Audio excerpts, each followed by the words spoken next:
September 30th, 2013. We're looking at the flare tracker. They've updated it overnight to include the coronal mass ejection that we saw from the filament eruption. And if you notice on the times, the Earth is the yellow dot. So during the midnight hours of the second and the third is when we will receive the main energy pulse. Now, the protons and electrons, neutrons blasted out in front of that thing immediately, if you remember the chart starting to rise last night. And it was a strong blast, one of the strongest that I've seen from a front side filament eruption. And these charts are continuing to climb. You saw one dip there, but it's going back up as that energy wave approaches the Earth. And anytime it does this, it compresses our ionosphere, and it affects everything from auroras to the earthquakes. This is an extreme. On some of these charts, you just don't normally see them unless there's a large comet in the area or X flares.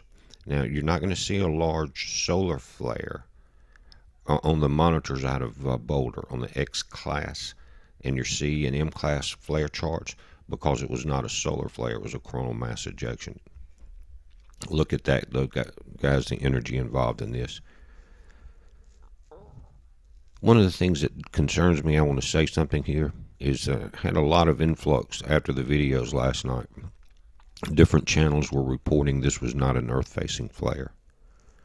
Well, when you see the SDO images that I showed you last night, the SDO satellite is close to the Earth. So when you see something on that side of the sun, it is Earth-facing. I don't care what they tell you. The concerning part was we have not went through the entire effects of this solar flare yet. Excuse me, the CME yet. But what if it had been a kill shot and these people, and some of them are supposed to know what they're talking about, are telling you it's not Earth-facing, guys? I want you to mark that in your mind and remember it. Why did they do it? It was an obvious Earth-facing flare. That's highly concerning. I want you to think about it. Again, let's look at it. These are SOHO images, not SDO. They are also Earth-facing. Powerful blasts. You see that particle burst that as all the white dots come up on the screen, that's your electrons and protons as they approach the Earth. Tremendous blast. Definitely Earth-facing, top and bottom. I want to show you some images from the J Helio viewer. Again, one of the stronger filament eruptions. I'm going to pull it up and give you some close-ups too.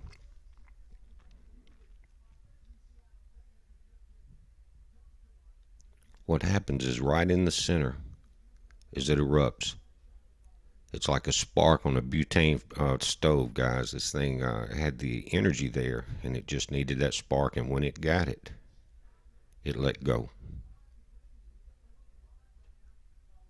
I'm just going through different filters. And that is a hider flare. You see that collapse in those double parallel lines creates a separate form of energy that blasts out itself. That right there. It's called HYDER. You can Google that.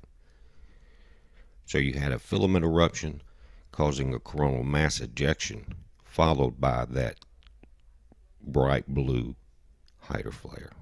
Now, notice the edges of the sun, how active they are starting to become. It's been quiet for a few days, and even the scientists have been talking about it and downplaying the solar max and wondering what's going on. But it seems to be waking up. That's a powerful blast, and there's not a lot of sunspots. That's usually where you're going to get an X flare, but it does not take a solar flare to do damage. Now, using this filter, I've toned down the center of the sun. You can still see the activity there, but it allows you to highlight the edges, and sometimes you can see some amazing shots.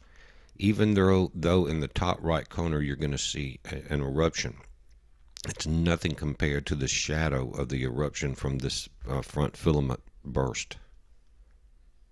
But guys, we also, if you remember in the video, we talked about the possibility of quakes from that type energy as it moved across the Pacific Ocean, and we had a 6.5 in Australia, I think it was, or New Zealand. We'll look at the charts before the video's over.